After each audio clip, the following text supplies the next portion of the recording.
Hello everyone and welcome to Math 1325 for the second 8 weeks. My name's Terry Barnes and I'll be helping you on this relatively quick journey. We're going to do a full class in half the time. So you could look at that one of two ways. You could say, oh my gosh, I've got to go so fast. Or you could say, wow, I'm going to be finished in 8 weeks. So either way, we're going to get it done. So what I wanted to do in this short video is to show you where everything is. If you've had me before, it should look familiar. If not, I'm hoping that we'll get you going in the right direction. So this first page, the opening page in Brightspace, is where your announcements will be. And I will have an announcement at least every weekend, if not something in between, just to keep you on track and where we're going and what we're doing. And if there's anything specific that I need to do in between, I will certainly do it there. So please check your announcements. And then over here is the content browser. And this is where I would suggest you get all your content. You do have a tab up here, but this is the content that I think you do need. Up here, you can go look at your Brightspace grades here. But I would say the MML gradebook is the most accurate. And then this is where you'll go to do your homework and test. So let's look over here. First, we have the instructor plan. And I'm not going to read through all that. I just want to point a couple of things out. So if we come down here, here's all my instructor information. And I have that somewhere else in the course as well. But there's phone number, office location, and office hours, which I have somewhere else. Required text. Okay, we're doing this inclusive access. That means you do not have to purchase a book. The electronic book is included. And so you're good to go once you've paid tuition. You do need a graphing calculator. And so that's something that will be helpful to you. There's, then we go down here, course attendance and participation. You need to read through that. Before the 60% point of the semester or the course, if you have been absent 25% or more, then you will be withdrawn with a W. So that means you've got to stay current on your work. After the 60% point, student can request to be withdrawn if you're passing, or you stay in and get the grade that you end up with. So keep that in mind. We're going to look at the calendar in a minute. Grading is important. So my grading is set up into 3 categories: homework, tests, and a final exam. The homework you can do over and over again until you get the grade you're happy with. Hopefully that's 100. And your total homework average will count as 30% of your final average. Tests, 5 to 6, depending on the semester. There are no makeup tests or retests. Well, you get to take your online test twice. So the higher of those 2 will figure in your grade. You don't have to take it twice. If you do well the first time, certainly you don't have to take it a second time. That second time is just an opportunity to restudy and redo your test. The red is important. Before the test is available, you have to have scored a 70 at least on everything in that chapter, meaning you've got to pass your homework or the test will not even open. So keep that in mind as you work through things. Final exam is cumulative, meaning it's over everything, and it'll be 20% of your final average. Let's see. And then the MCC attendance, we've already gone through that. But here is my policy for attendance. In this online course, attendance is based on participation. You have to work each week, either on homework or test, meaning you have to work in the course during the week, or you're going to be counted for the absent for the week. Now, that doesn't mean you have to finish an assignment, that you have to take a test. You have to work on something.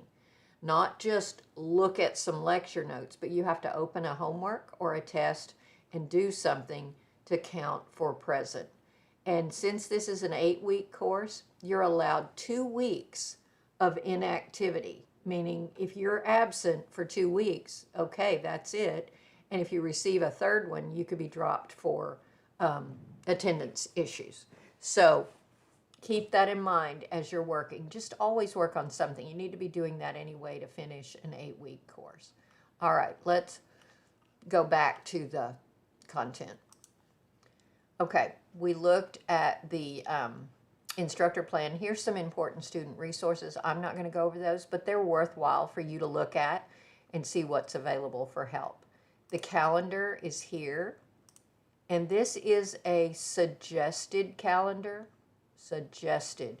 So in week 1, try to do these 4 assignments. And I know that sounds like a lot, but think about it. We only have 8 weeks, and we've got this much to do. So I've kind of just broken it up. You don't have to do those 4, or you could do more. You could go ahead and do all of chapter 5, take the all of chapter 12, take the test, and be done with that week 1. It's up to you to set what works for you. This is a suggestion. And so try to stay close to it, and then you won't be stuck at the end with too much to do. So keep that in mind.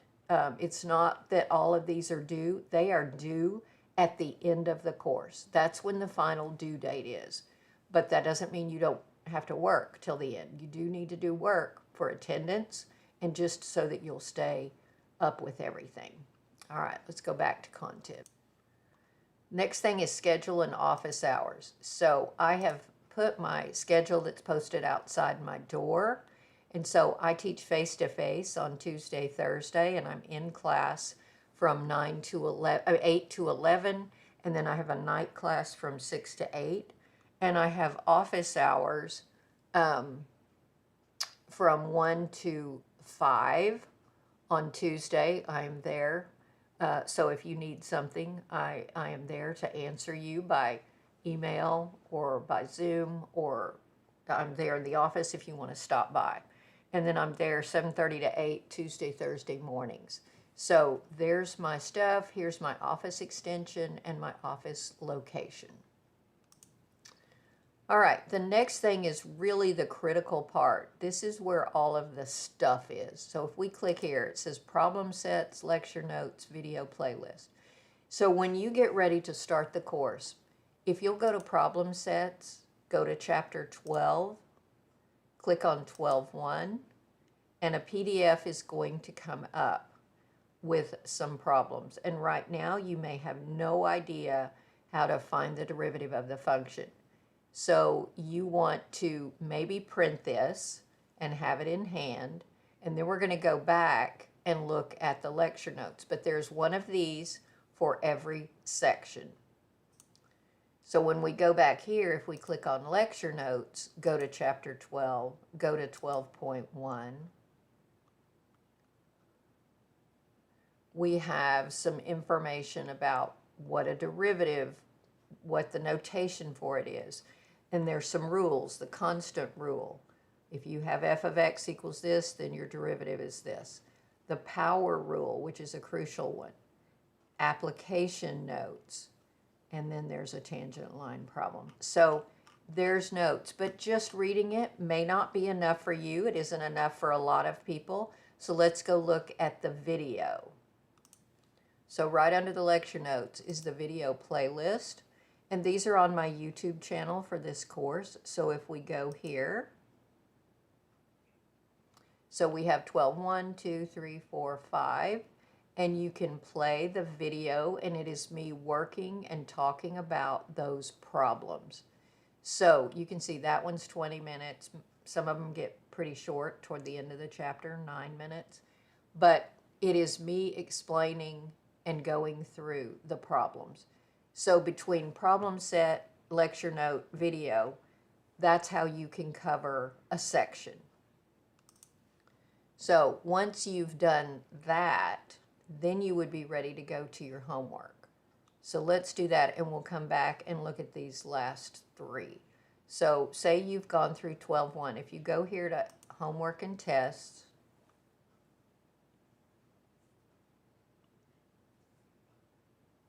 it should be loading. There we go. So you note here the due date for all the work is December 11th at noon. December 11th at noon.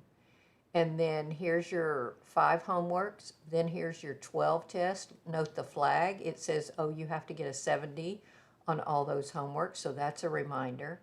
It tells you you have 2 hours for the test and that you have 2 tries. Let's look at 12.1 on the homework. So there's 12 questions. It should sort of mirror your problem set and your lecture notes. If we go to question 1, and it says find the derivative of the function, which when we looked at the problem set, that's the first one said find the derivative. If you click in the box, then these things down here, these little icons pop up. And if you click more, you get all of these, and you may need some of those. You may need, a fraction, an absolute value, a radical. You may need the infinity. There's lots of things here that you may need in your question. Now, I'm going to close those for a minute, and I'm going to put some gibberish in here for an answer. You go down here and check answer, and it says use the sum or difference rule to find the derivative. So I'm going to put some different gibberish. I'm going to put some numbers. Okay, check answer. We still get that it's not right. And you'll notice down here it says final check. If I do the final check, then I get that's incorrect. Here's your correct answer. And then you can move forward. Or you could say, okay, now I understand. I'm going to just get a similar question. You're still on 1, but it's wrong until you get it right by answering correctly here. So keep that in mind as you're doing your homework. Okay, so let's say that you've done all your homework and you go to your test. You're ready, you've studied, and you go to your test. Of course, this says you haven't done all your homework, but because I'm an instructor, I can go ahead and say continue. So here, you can have a tutorial on how to enter your answers. You have 120 minutes, and when is it due, all that information, and you would click start here, and you do have a clock showing when you're working on your test. Once you finish your test, you'll want to go to the grade book. Let me show you that. So up here in the grade book. So in the grade book, I don't have any results, but if you had taken your test, it would be here. There would be a blue review, a clickable review. Open that up and it'll show you what you answered and what the correct answer was if you missed something. That'll help you prepare to take it the second time, but always come to Gradebook to review.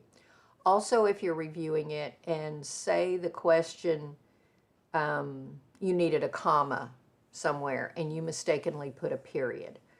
Or if it said round to 3 places and you rounded to 4, but your stuff was correct. Those kinds of things you can email me after you review and say, please look at number 5 and number 8 because I think that was formatting, and I'll be glad to look at it, and usually I can give you credit for that. So feel free to contact me on that, and always review your test as you take it. All right. So we've looked at homework tests, we've looked at the grade book, and then handouts here, under handouts, there's some formulas for 12. There's a curve sketching form, which you're going to need in chapter 13. This plotting points thing is in chapter 17, I believe. So there are some handouts that you may need there. The ebook, if you need the ebook, want the ebook, you could click here and go to it, and you have the whole book. But I've kind of given you everything I want you to know, so keep that in mind. But if you want it, there it is. And then there's a final exam review here when you get close to that. So I think we've gone over everything, and I just want you to know I'm going to be here with you for this 8-week journey, and I wish you luck as you get started.